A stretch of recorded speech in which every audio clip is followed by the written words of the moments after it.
Hey, what's up, man? Can you hear me well? Hey, what's up, man? How you doing? Oh, pretty good. Listen, I'm really thankful. I can't stop wondering why people agree to shady offers like mine, you know. Thanks a lot. I appreciate you doing it. All good, man. No worries. All good. Great. Well, so first of all, I'd like to talk, obviously we're going to talk about the boy himself a lot, right? And I'm really excited. I was Yeah, just listening to his French episode. Have you checked that one when he's just returned from Paris? the last one I had watched of his video was he was talking about some giving some advice to some guy who I guess was kind of stressed out and depressed. Oh, yeah. Yeah, And I don't think Theo is really yeah, so entitled to do advice like that. that was super funny. Yeah. Yeah, he's super funny guy. Yeah, I've been watching him for a little while now, but yeah, so Mhm. How long exactly you've been watching him, would you say? I'd say that within the past year, I Yeah. think I kind of like started getting into his comedy Yeah. within this past year in 2022, and then coming up into this year, I guess he's coming into town, but I'm not quite sure if I'll get to see him. Yeah. So Have you seen him before? Not yet. no, I haven't seen him before. I had um, so I found him on Reddit, and then he like has a type of comedy that I'm kind of familiar with.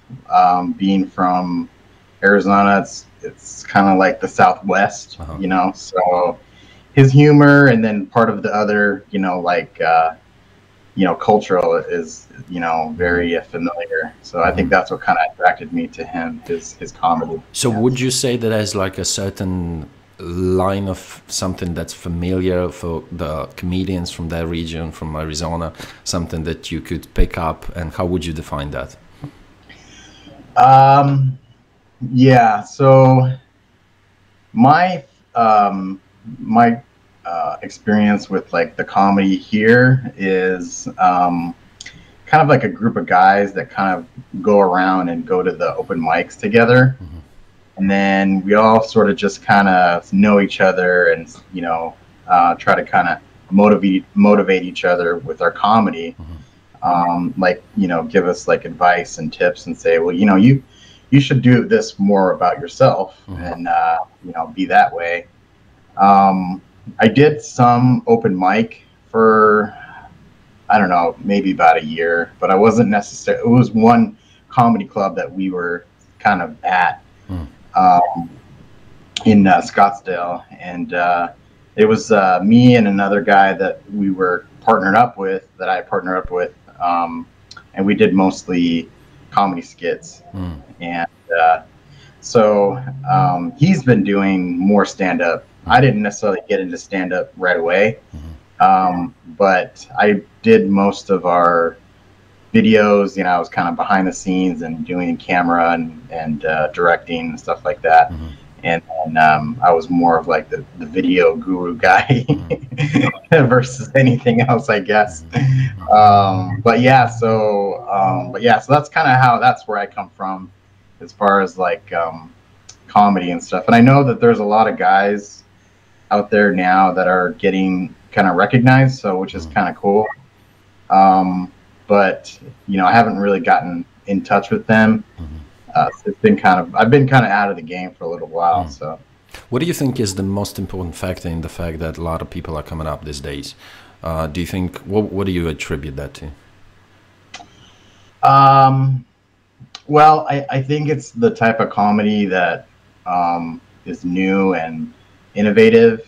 So there's not a lot of, I mean, the greats are still out there. Like I would probably describe my comedy as like Jim Carrey versus Chris Rock kind of thing, because Jim Carrey does a lot of impressions, and then Chris Rock kind of keeps it real, but kind of goes off task a little bit, with his comedy. He kind of gets a little real. And then, so I think it's a good time for people to kind of get out there, get their name out there right now. And was there anything particular that pushed you towards comedy? Anything that perhaps triggered you anyhow, and you made a decision you would like to get into that as a comedian? Well, I think just watching movies and you know, getting a laugh, you know, like as a class clown when you're young in school. For sure. Theo speaks about that a lot, right? Yeah, and a lot of people kind of, you know, they don't think that it's important, but it is kind of important for the person who's telling the jokes, because then they get a laugh, and then, you know, that's pretty much the basic you know, motivation for me, is just to make people laugh, and you know, make sure that, because that's, you know, I think that's probably the biggest satisfaction when it comes to comedy, is getting people to laugh at your jokes.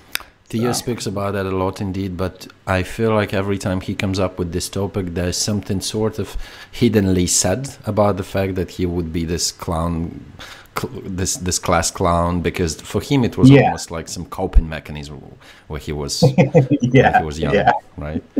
Yeah. Well, and man, all those childhood stories of his, holy man, right? And I was going to say, and that's kind of, I resonate towards that too, with some of the things that I'd gone through when I was, you know, a kid. And I think it just comes natural for him. He just he doesn't really necessarily have to be funny. He'll just speak, and then funny things come out, you know, which is kind of my style too. I think we have that in common. So. Yeah, that's amazing. Let me hit you with a straight up question, since we're talking about his childhood. How possible is that he did beat the Down syndrome? I've been itching to ask somebody about that question, you know? Honestly, I think it's a strategy for him, because it's about making fun of yourself, right? So I think, you know, some of the things that comedians say, like, you know, even when they say, oh, it's a true story, and it could be not a true story, you know, so it's kind of hard to it's hard to weed out the truth and the non-truth stuff. I don't even want to, I'm not sure if I want to do it, you know? Feels like I would not want to deconstruct it. It's one of those things where you kind of have to, you got to get your story straight, and then see if it hits, you know, like, he definitely has some talent. I know that he's going to do really well coming up in the future, and I think he's probably going to be really busy, you know, busy comedian. So. He's already doing amazing, considering how he's been this couple of years. I think the fact that, well, certainly it would be fair to say that his Rogan appearances, multiple Rogan appearances, has greatly contributed to that. Yeah, that's how I got into him. I think I first got him on Rogan, and I was paying attention to him back when his podcast wasn't that big. A couple of years back, I would imagine.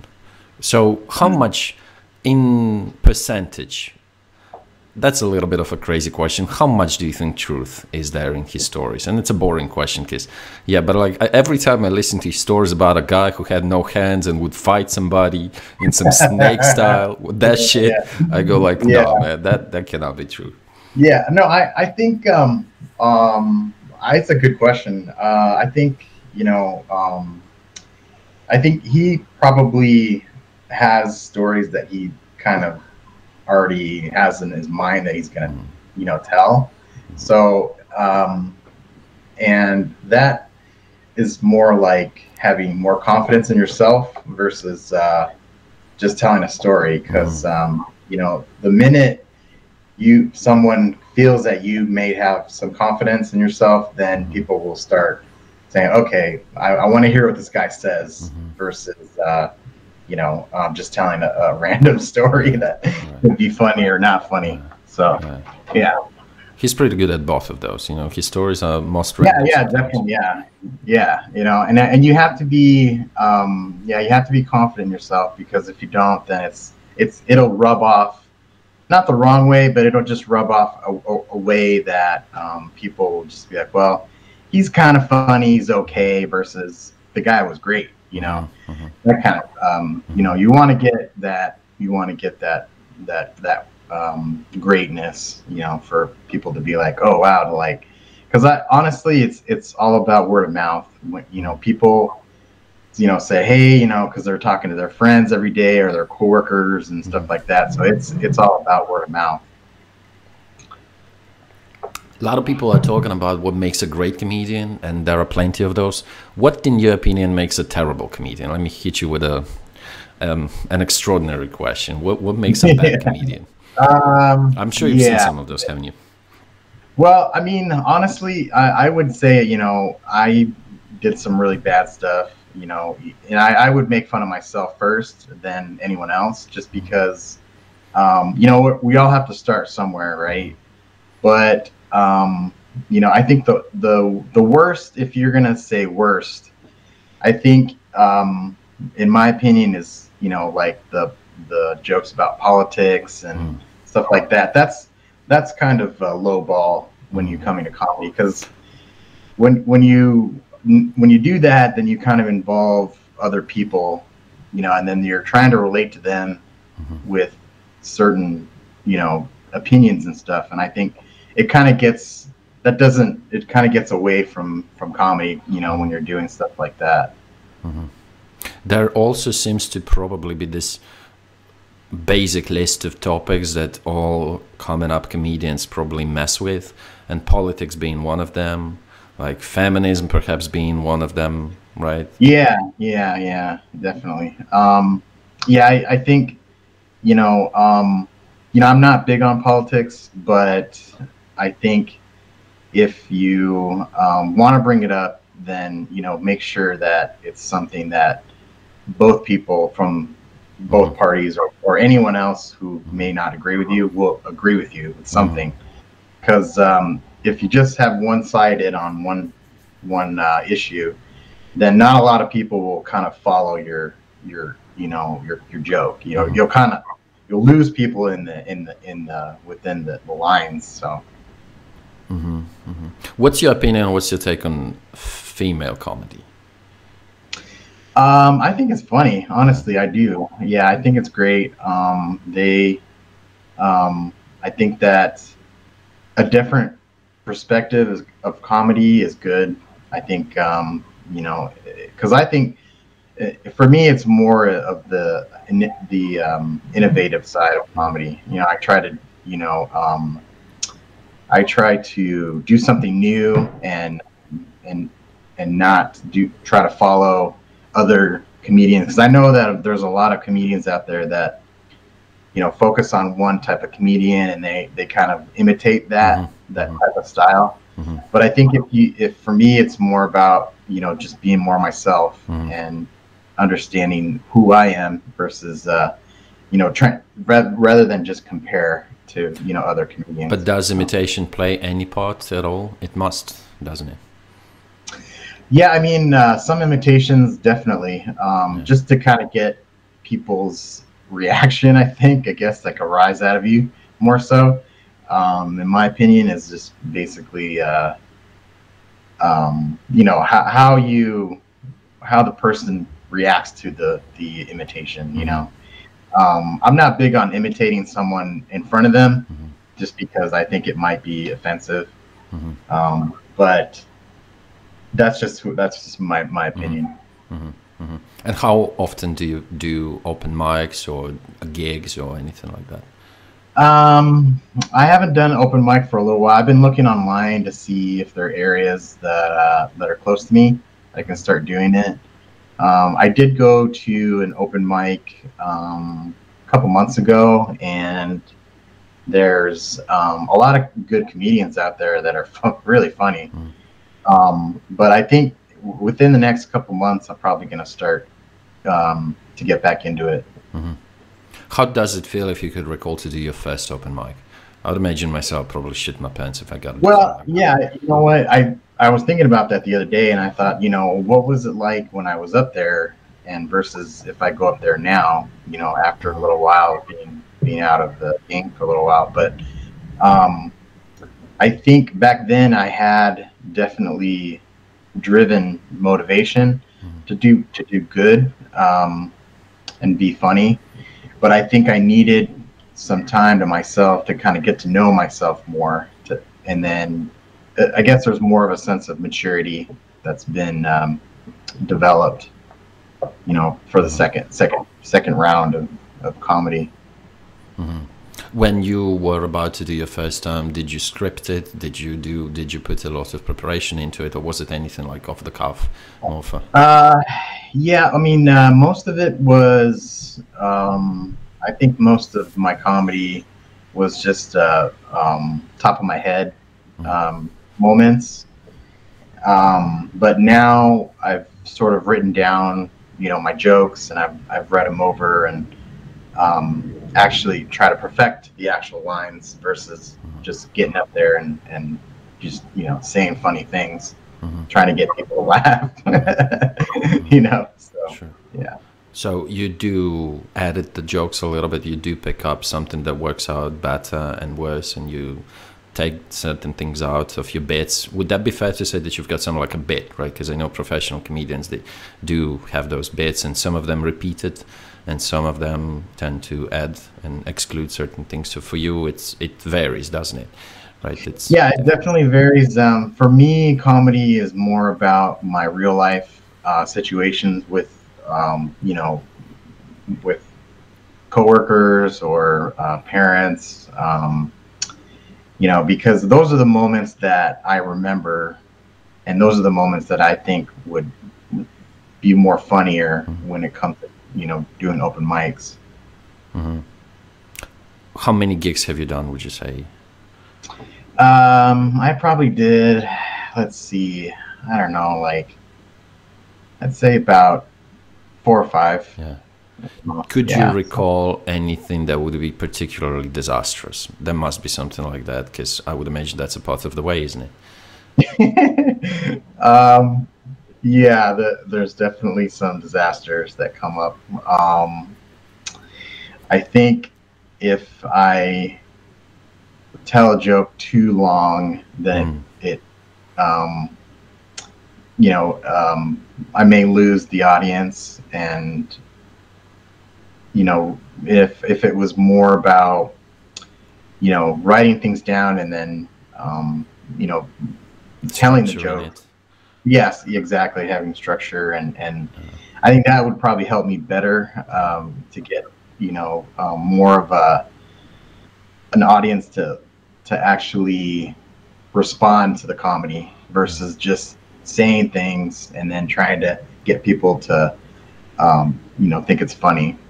I think the biggest thing I want to try to get into is interacting with the audience, and I think that would be better because of the way that I would respond to anybody who may have, you know, a question. Or people say things all the time when you're up there on stage. They've gotten pretty aggressive, you know, the audience. So I think the best thing in that case is to take in what the audience is contributing and use that as an advantage versus a disaster failure. You know, I think if you channel the comedy with some, you know, if there's negativity coming at you, then the positive kind of comes out of me, right? So it's all about twisting the conversation into a funny situation or even a real situation, right? But in a positive way. And what about doing the opposite? What about, have you ever thought about going on stage and just straight up roasting somebody just because you were, you know, not in the mood, you know, just picking up some bastard from the crowd? Of course, everybody has those moments. You know, they definitely, you know, a lot of people think that comedy is about standing up and you know, like it's more of like standing up for yourself or doing something better for yourself. But I think the biggest thing I want to do is actually practice some of those, you know, types of interactions, So that way I can actually master something like that. Sure. Yeah, I think certain things should be learned and gained only via experience and a couple of mess Yes. ups, right? There's no other way to pass that around just theoretically. There's no way to just continue in the... do you do improvs? Do you just improvise sometimes? Yeah, I do some improv. I have a TikTok that I did some videos on there, and just created a few characters that within some real life situations that I've met actual people that I was imitating, and that created those characters. And others is more about just being yourself, and you know, not a lot of dialogue, but just, you know, emotional, you know, facial expressions and stuff like that most people don't really do, you know, or promote. Yeah, that does remind me a bit of Jim Carrey, right? Yeah, he did a lot of comedy.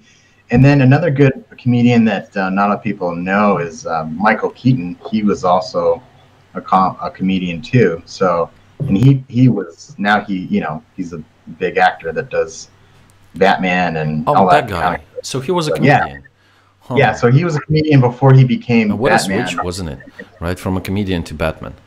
Whoa. Yeah, and and so and you know, the way his comedy was back then was more like the real life situations. So he was more about making fun of his family, and then putting himself in a situation where he thinks is funny, you know, reacting to his parents, the way that they were, you know, and how he grew up, you know, so yeah. Do you watch anybody besides Theo? What would be your, maybe like, would you give like your top 3-5 comedians besides Theodore? People call him Theodore though, right? Yeah, Theodore. Man, yeah, I think this name, I didn't even know he was Theodore. Right? Yeah. I thought what Theo is Theo. I think well, obviously, you know, Michael Keaton is up there. He's a very funny guy. Jim Carrey, I would say another one is good. And let's see. I think Eddie Murphy is also funny too, because of the way he promotes himself. Is he doing it right now? I think he. I don't know if he's doing stand up, but I know he's doing movies and all that good stuff. But he started, I think, in New York with Saturday Night Live, and then he did his thing, and then they all were mostly, you know, he became an actor and then did movies and stuff like that. So how long do you think does it take from scratch to become somehow recognizable? How long is that way? Yeah, I mean, it all depends on how much you focus and how much you put it, how much time you put into it. And I think some people, you know, they kind of think, oh, I'm kind of funny, but I may not be, you know, like Jim Carrey funny or Eddie Murphy funny. But I think if you practice and do your skits, you know, like record yourself doing it and then play it back and then say, okay, well, what could I have done different in this situation, right? So how could I cringe less? That's always the case with me when I record myself, listening or watching myself. Think, you know, just lately, like yesterday, 6 a.m, I recorded a video, and back when I was recording it, that moment, thought, shit, that's the best video of my life. And guess what I was doing? Reading a book. That's what I was doing. Right, there you go. Yeah, just reading the book. Then I took a bit of a sleep. I woke up at like 3 p.m. I thought, man, that video sucks. You know? So it's like the shit that I do at 6 a.m. is not the same shit, you know, it doesn't appear that much. Yeah, that's so true. That's so funny. Yeah. So, yeah, I mean, it's definitely something that, I mean, I've thought about going into being more focused on doing stuff like that. But for me, it was all about the creating the video and creating the comedy within video, and then having people see it, and if it's something that they like, then I would, do more of that type of comedy. So. And what has the response been so far? Well, there hasn't been a lot of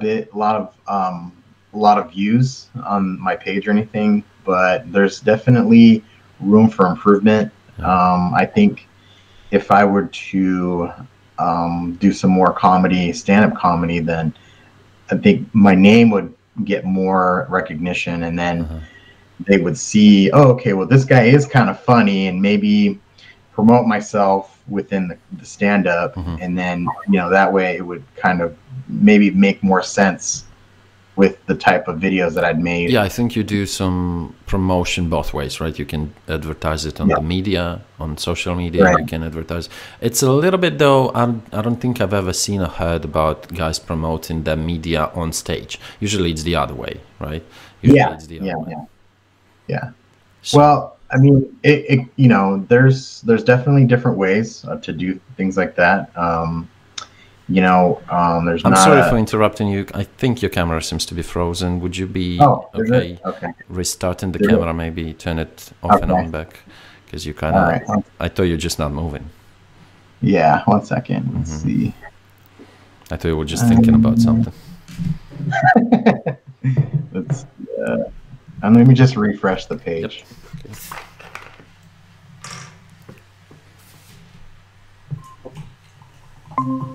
Okay. Let me. Yeah, can you bring it on? Yeah. If it's on and I can't see, your camera might have been, I don't know, broken or burnt. Cause, yeah. Maybe. Oh no, I think it's good now. Yeah, it's good now. It's good. Cool. Yes. Those cameras, they burn sometimes. Well, not burn, but they just malfunction in the middle of a video. Sometimes they just get frozen. Yeah. So what was that? Advertising, right? Promoting on stage. Yeah, So there's different ways to promote yourself, but not a lot of people do promote within the stand-up. I think word of mouth, like I said, is a good thing. Having a face behind the camera is a good thing too, just because that way that people may actually start to relate and understand. Okay, well, this is his type of comedy. It's more about comedy versus just being on camera. And having a face behind the camera, you mean like in terms of being a personality, right? That's what you mean. Yeah, exactly. Like kind of making a name for yourself, Yeah, because I thought you were like having an operator. Have you ever seen those guys who got like fucking 3 followers or subscribers and they got an operator? I know a couple of guys like that who really small, but they already got like professional photo shoots and an operator, and right. I mean, yeah, they bite more than they can chew to start with. Yeah. I mean, you got an operator, you got 3 followers, 4 of those are relatives, and one of them is a bot, right? And you got an operator. Yeah. Okay. Yeah. Got it. Well, so what do you do besides being fascinated with comedy? Like, what would be your occupation, or what do you like doing in free time other than that? Let's see. I like to. I'm really interested in building a business. I'm very business oriented type of mindset. So any type of businesses like audio, video recording, not necessarily stage, well, like more so about like like building concerts and having to operate video switches and things like that not a lot of people really understand that type of industry, but I have definitely I've done gigs around my city a lot, honestly. So I'm trying to get a name for myself out there as well, and just to open up my own business. So you must have facilitated this technical side of a gig for some big names, at least locally, probably, right? Yeah, I mean, I would operate under companies that they hired me before. So a lot of the companies did have a lot of, not big names, but of names that, come in within like the casino. I worked with the casino, so they had a lot of, cover bands that come in and things like that. Videotaping those types of concerts and doing a lot of the behind the scenes type of, video and audio. So. So that's regarding making living, I would imagine, right? Would that be anything? Yeah, so that would be more of like my occupation to do that, and then comedy would be sort of a thing on the side. So. Yeah. Are you oriented at the audience? Does that matter for you? How big of an audience you got on your social media? Does it matter to you? Well, I don't know if it's I think it does matter, honestly, because I do like to see, I'm more of like a data analyst person, so I like to analyze the data and to see what is coming in and to see the growth by numbers. And when something works and you're getting more views, then you want to gravitate towards that type of strategy and getting more attention. So that helps. Having into being and with the data, it does help understand what and where your audience is, who your audience is, and what target audience you can start to get. So yeah. Would you be okay potentially doing whatever you love for lots of years without any noticeable visible outcome in terms of maybe profit or even response? Because I've just heard recently the podcast of Rogan with Mr. Beast. You must have heard who the guy is, right? Yeah. Like the biggest YouTube. He said that with him, well, Mr. Beast is pretty young, but for Rogan, it's like the podcast didn't pay for the first 6 years. And it's pretty wild to think that something that you would be so invested into would not be paying a cent for the first couple of years. In fact, even be requiring some money to invest in the project. Yeah. I mean, that's so true. Yeah. So, and that's another thing a lot of people don't understand, that, a lot of companies and video, entities and people who are starting out as a comedian or even an actor, they have to understand that there is business that is attached to that type of, profession. So if you understand the business side of things first, then you can kind of move into another chapter in your life where you can say, okay, now, I understand that this is my target audience here. This is who I need to, send more information to, maybe send a video link or stuff like that, so that people can actually, it would ignite. That would ignite your audience. Because so you're saying then it's got to be like both. You have to be analytical, but at the same time okay with doing it free of charge, let's call it, right, for some time. Yeah, exactly. Yeah. And then so for me it would be like having a full-time job and then doing what I love on the side. Yeah. In case the thing that I love becomes, it's more of a hobby, but if it becomes as a professional and something happens and ignites and stuff, then that's something different. But yeah, so I would say definitely, cover your basis on before you, have a place to live first, and then, you know what I mean? And then, and then, yeah, just, and then grow from there. And that's where you can, that's where things happen, I think. Right. No, yeah, I feel like that's what majority of upcoming artists and content makers have. They've got some sort of a basis that covers their bills, and they concentrate. But first of all, can we pause just a second? We don't have to quit the conversation, because I'm afraid that the app that I'm using to record the screen can get Yeah, challenging. shit is Yeah. tricky.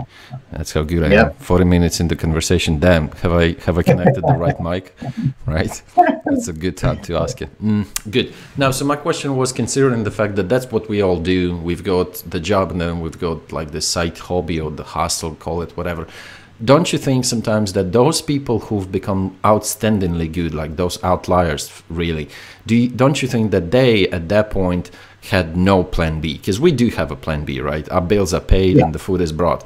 Don't you think that sometimes in order to break through truly, you've got to kind of put everything on one, number and then go full in? So, and I'm not saying to quit your job and go, damn, well, I'm gonna be a YouTuber, fuck the job, right? Or yeah, TikToker. Yeah. But don't you think that having nothing to lose kind of facilitates? Well, I think that there, it's a fine line, right? So it's very thin. There's a fine line between, going all in and having a risk versus, and then, not understanding the consequences versus, kind of tippy-toeing into it a little bit and saying, okay, well, does this work? No, it doesn't work. Does this work? And I think my way is more of a safeguard, I think. But I will tell you that in the beginning, I was just, when I was doing comedy, I was all in it and and I was just completely committed to comedy.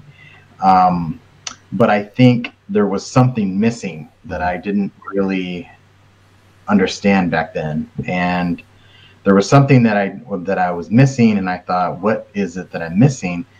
And it was more like appreciate what you have now versus what you think you will have in the future. So I think that's the biggest thing that was missing, is that I didn't really understand, because we're always thinking what's the bigger, better thing that we're going to do, right? So and how do I get there? But I think if you give yourself some security, and then I think that will give you more satisfaction. And it may take a little longer, but it at least it gives you, at least you have security, and you can go home like, I tried today, and I did this, and tomorrow will be a better day, right?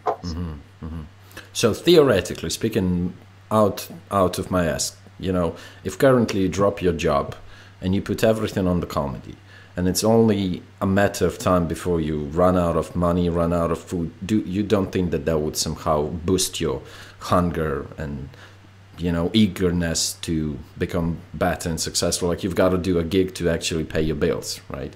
Yeah. Oh yeah, of course. I mean, I think, if I were to go all in right now, I think I would have to have some sort of gig lined up first, and then then you quit. Right. And then I would be like, okay, well, this is actually working, and then that's when, at that point, that's when I can make the decision and say, okay, let's quit my job and then go for it, So. So you would require some level of security before dropping what you've got, right? Yeah. So it's basically like, if you ever know, get a job, find a job while you have a job. And I don't know if that makes sense, but it's all about, a lot of people tell me that, right? So before you even dream about getting another job, keep your job, what you're doing now. And then as soon as, you see the offer letter and you're ready to sign that dotted line, then that's when you know it's real. I think there's this certain romantic narrative that gets pushed to, in terms of how you've got to be hungry and you've got to not have the plan A, and you've got, or rather plan B or C, whatever, it's got to be all in. But then I think not a lot of people pay attention to the fact how miserable you can get once it doesn't work out, and it most likely won't work out, because you've got to be lucky and exceptionally talented for your thing to pop from the beginning. And then what do you do? A lot of people make bad decisions when it's not working out, right? So there's a risk for that. There's a lot of risk for that. Yeah, exactly. And I think a lot of people don't recognize that what you just said when mentioned, but a lot of people, they don't take that into consideration because they're saying, I'm going to make it. Doesn't matter what I Mm, do or how I do it. I'm just going to make it somehow.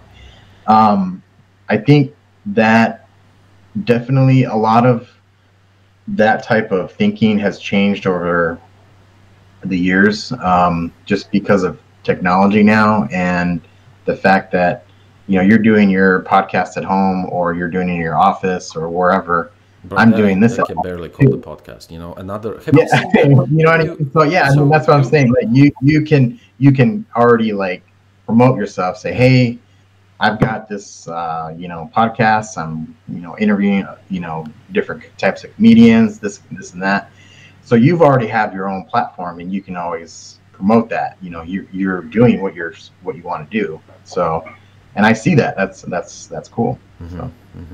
Did you reply to that thread, or what is it called? And I always forget it. The subreddit on Theo Von's community on Reddit. Did you reply? Was it a comment of yours? Did you hit me up in messages, or was it a comment? I think it was a comment, wasn't it? Yeah, I think it was a comment that I think a lot of people were honestly wondering where, like, how to get on the show, and then what was the process, and this and that. There was And I one think, son of a bitch though in that thread. Did you see? Did you read the comments previously? Who accused me in promoting my platform.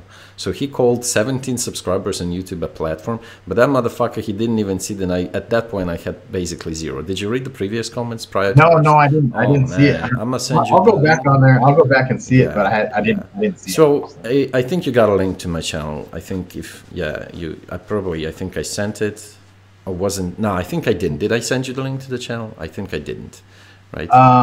Send it to me again. I don't know Yeah, if I I. will. And you will see the video. It's called, I don't got a lot of videos, and I don't got a lot of subscribers. There is this video called My First Hater. And I got my first hater on the second day of being on YouTube. And this motherfucker, so I went on Theo One channel and I posted what I posted, what you replied to. And that bitch got it personally. And then I took it personally. And he was like, yeah, you don't promote, on the professional comedian community, you don't promote your platform. And we get into it. And we get into it Yeah. full mode. And we were hitting each other in private messages. The bitch was inviting me to Discord. So, I mean, and I agreed, and he just ran. He ran like a Yeah. rat. He just escaped. You're going to like that video. It's a little bit of a lengthy video. It's not 5 minutes, but it's crazy. So, yeah, people take it differently. And then the funny thing was, what was the funniest thing? That he appeared to also be some sort of a YouTuber in quotes. And he said, man, what was that thing that he said that really got me? Yeah, he said, you're kind of late in the game. Can you imagine? That's what he told me. You're late in the game. Oh yeah. He said, you're kind of late in the game. In what? I mean, who's late in the game? Guys are creating channels these days all the Yeah, I time. mean, no, I don't believe that. Honestly, I don't believe that. I don't. You got to start somewhere. Honestly, everybody has to do something. I try not to get into too much controversy online and stuff. But there are a couple times where you read the comments and you're just like, is this guy serious? Like, you're kind of like, why would you say something like that? And that's what gets me riled up is the type of comments and that you read online. And obviously you want to try to be, you want to promote yourself online, and you want to try to be civil, right? I mean, we're all in this world together. We can't always, it's not going to be perfect, but you have to kind of let some of that bad stuff go, and then try to weigh out the good stuff, right? So Yeah, a friend of mine recently said that Reddit seems to be somehow especially infamous with toxicity. Have you noticed anything particular? yeah, I definitely have seen that a lot. Yeah, definitely. Yep. I can agree with that. Yep.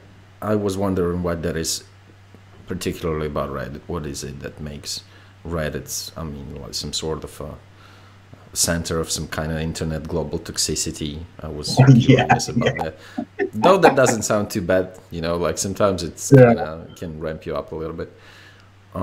Yeah, it's interesting. That's interesting. How long have you been on Reddit? I've been on Reddit for about 2.5 years. Yeah. Okay. What's Yeah. your experience been like? Honestly, you know, I do like it a lot, honestly, because there's a lot of, you can always pick the communities that you want to be a part of, and then there are some good communities that you can sign up for, and then just kind of read up. Basically I just read. That's basically where I do most of my reading is on Reddit. So I do, I read a lot of comments, and then just sometimes I'll post answers and stuff. If I really feel passionate about the question, I'll definitely leave a comment. But usually I'll just kind of read over most of the stuff. So. Yeah, that's cool. Are you into podcasts? Do you regularly listen to anybody? I do like podcasts. I've listened to Joe Rogan's podcast, obviously Theo Von, and there's a few other ones that I might, but not the top of my head. But yeah, those are the two, mostly the two ones I. Are you aware of Brendan Schaub? I'm sure you must be, right? What's your take on him? Is that the one where the fighter kid? Yep. Is that feed? Yeah. Oh, okay. Yeah, I am aware of him. Yeah, and then there's another one with Bobby Lee, right? Bobby Lee. Yeah. That one is hilarious, man. I love that. Yeah, that one is funny. He is. I've seen him on. I've seen him on Mad TV. Oh, really? Back in the days? Yeah. Wow. Oh man, he was hilarious. Wasn't Theo on that as well? I don't know. Honestly, I'm not sure if he was or not. I remember there was a moment, there was some kind of excerpt of a video on YouTube when Theo, he was actually doing, I think, the Fighter and the Kid episode, and they got the photos of Theo's young age back when he looked real ripped and sporting. Real young? Yeah, he got into some kind of a sect. Do you remember that? He got an African tribe somewhere, and I think his face was painted or something like that. Have you seen the video? No, I didn't see that one. Yeah. He was having, just like currently he does, the outstanding haircut, and he looked real nice. I mean, in terms of his shape, he was really in shape. Yeah, and he was in some kind of a sect, and he said, and so Brandon asked him, bro, what was that? What were you doing? And he was like, chasing the Lord. That's what he said. Chasing the Lord. Yeah. That's crazy. The guy had some wild past. Yeah. You aware of his father? How old was his father? No. You don't know about Theo's father? Holy shit. No. The father was like 99-year-old. He was real. Oh, wow. His father was, I think it traumatized our boy a lot. Honestly, it kind of did a bit of trauma, but it also pushed him in the right way. And every time he speaks about his father, it's hilarious. It's really hilarious. Oh, that's funny. But it's interesting how the father is like so old. So old. But some crazy stories. He's still around then? His dad's still here? No. Hell no. Oh, he had been here around. He must have been like over 150. Right? Exactly. Huh? That's crazy. Yeah, you gotta check some of his father's stories. It's really, really fun. So is he doing the tour right now? Do you know?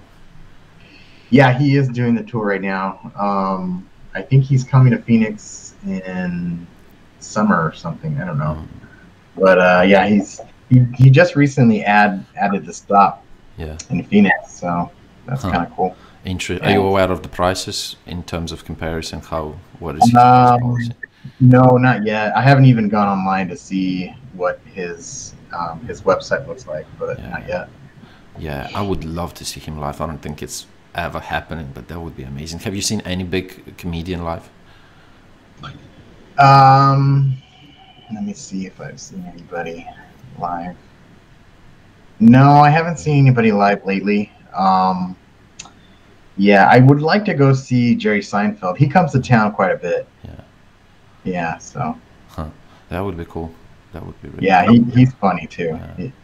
Yeah, so. Would you be interested in seeing somebody on those arenas that they sell, like stadiums, or a club would do? I think a club would be to start with.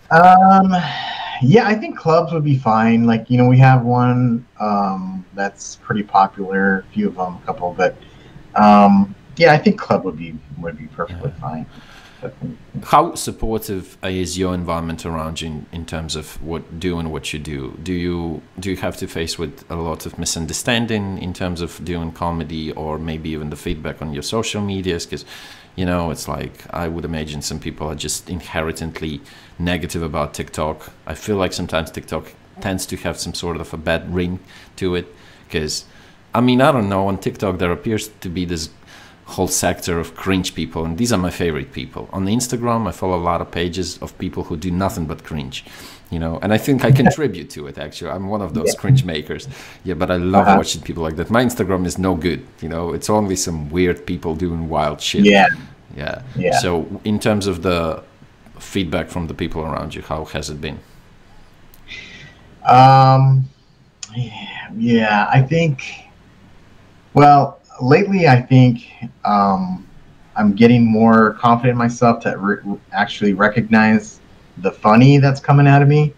So I'm more channeling my funniness, I think, nowadays. But, you know, a simple video would just be good enough for me, I think, because, you know, even if I think I had made a video about just dancing and being in front of the camera, and that was all I did. You know, there wasn't necessarily dialogue or anything. I wasn't trying to be funny, but when I had seen the video, played it back, I thought, man, this is insanity funny. Really? So yeah, and it's so funny because. And was it some kind of special dance, would you say, or just? I mean, no, not necessarily. It was just more like being in front of the camera and kind of acting goofy, you know, and the facial expressions, some phrases I kind of said a little bit, you know, here and there, kind of, but it was very minimal talking, and it was more just about facial expressions, body expressions, and it was that right there just seemed like that was it. That was the type of comedy I should be doing. So how did the idea come to you? Like, how did you did you just wake up and think, shit, I'm about to dance in front of camera, and that turned out pretty well? Well, I did some testing in front of the camera, and I thought, because the biggest motivation in that was because I wanted to be in front of the camera, and I thought, what does it take, and what do I need to do to be in front of the camera? And there were a couple of things that I thought needed to happen, and so there was a couple times I bought a camera, and then real nice Canon. So you're talking about a real camera? I thought you mean like a phone. Yeah, so I bought a film camera, and then I just started recording myself, and then going, you know, doing a couple things here and there. And I thought, you know, and it took a couple months, honestly, for me to get to where I wanted to go with it. But yeah, that's why I was saying, you know, earlier, was that you want to put yourself in front of the camera and then see yourself after you're done. And then you kind of channel something that you think, okay, this is funny, so this is what I want people to see. The desire to be in front of the camera or behind a mic sometimes exceeds your ability to actually speak about something or do something, right? Have you felt that? Like you enjoy the process of recording, but you don't got nothing to bring sometimes. You know, I feel like that's good half of Theo's podcast. When he starts, he must have some sort of agenda, but then as he rolls, it just unfurls naturally, and there's nothing here. Definitely. That's a good one. That's a good one. I think the trick is to enjoy doing it in the process. Right? If you enjoy doing it in the process, ideas will come. And isn't it crazy how ideas just floating around you sometimes? Like I was yesterday, I was just about to fall asleep, and then boom, how about reading a book? I read that bitch for like 1 hour, and then I hate it, but I still posted it, right? Right? Yeah, I mean, you know, for me, like, it happens randomly too. You know, there are some times where I'm, you know, even driving down home from work, you know, and I think about things, and I'm like, yeah, that could be super funny, or, you know, it just comes randomly, you know, sometimes. So you never know when it's going to come, and it just, you know, and the biggest thing is what helps me is just write it down, and then from there, you can't afford yourself to not write it down. It will most likely. Yeah, once you write it down, it's on paper. Yeah, so yeah. Are you afraid, theoretically, of never making it? I was, but I used to be that. I used to think that way. Yeah, I used to was definitely feeling that like nothing really had happened, even though I put my best foot forward, and things didn't really kind of work out the way I wanted it to. But the business side of this is also something to know, and to be excited about too, because if you start your own business and you're doing production business, then you can get hired like with the right people and then network, right? So then it's like, okay, well, there's different ways to kind of get into the industry, right? There's one way where you can be in front of the camera, you can do stand up, and you can be funny, and people will like your jokes and everything like that. But then there's another side of this, which is the business side, where you can, create your own business and then go from there also, because then you could also get gigs as well, right? Like I've done camera gigs, I've done audio recording gigs, things like that on my own, that some people will take for granted and say, there's definitely, like I said, there's definitely more than one way to get into the industry. You just have to kind of find your little niche first and then grow it from there. So.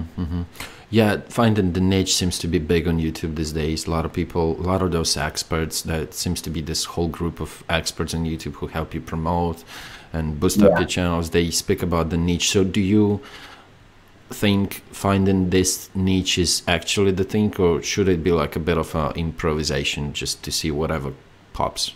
What would you say? Do you have a channel? Have you started a channel on YouTube? I did. Yeah, I do have a channel. I can send you the link, but and I think your camera is stuck again. Camera again? Yeah. Okay, hold on. Let me refresh. Again, I thought you're just contemplating something.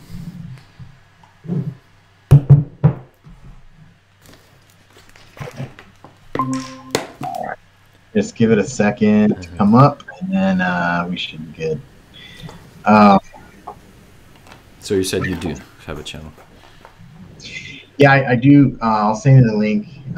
But yeah, I have a channel, and then I'll check out yours as well, and watch some of the So videos. in terms of doing the channel, on your channel, you do what you do on the TikTok? Yes, most of the time. Let me see. Let me try to get the camera up again. I don't know why it's coming up here. Refresh. There we go. Yeah, so I have a TikTok, and then I have a YouTube channel, and then I'm on Reddit as well. But I get most of my reactions on Reddit, honestly. Really?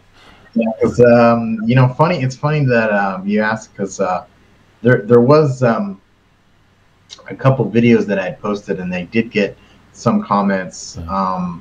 But it's hard to tell on Reddit, because not everybody.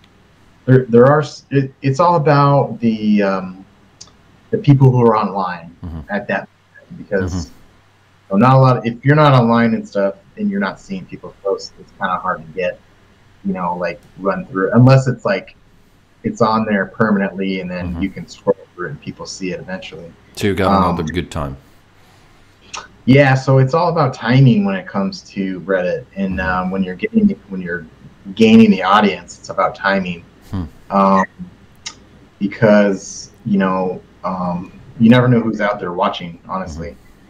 And then back to your question, what was it, about the success not coming around, or is that what it was? Whether you think about the strategy on doing YouTube, whether you think you gotta stick to the niche which you've selected, or would you say that you post whatever comes to your mind and do not limit yourself down to some, how would you go about that? Just whatever idea pops to you and you record and you let it out there, or do you stick to a? Yeah, so I think the biggest thing is taking the time out of my day to write down and do some writing, because once I do the writing, then the character comes then I do the character development. After that, the writing first, the character development, and then performance is the last part. So it comes from 3 parts, and the biggest thing that I've recognized now is coming up with the real scenarios in life, because, you know, even when you had those, you know, for example, it could be the comment that you were talking about earlier, right? It could be something like that. That could be your idea.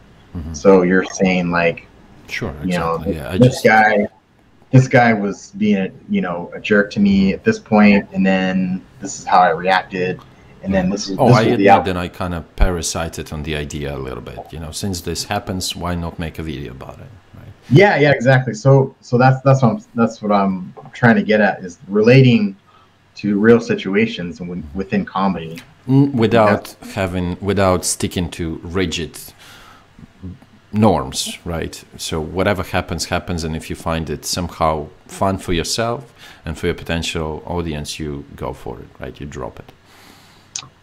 Yeah. I mean, I think the biggest audience I've had so far is my family, which is nice, and then friends and stuff that I've talked to and got to know.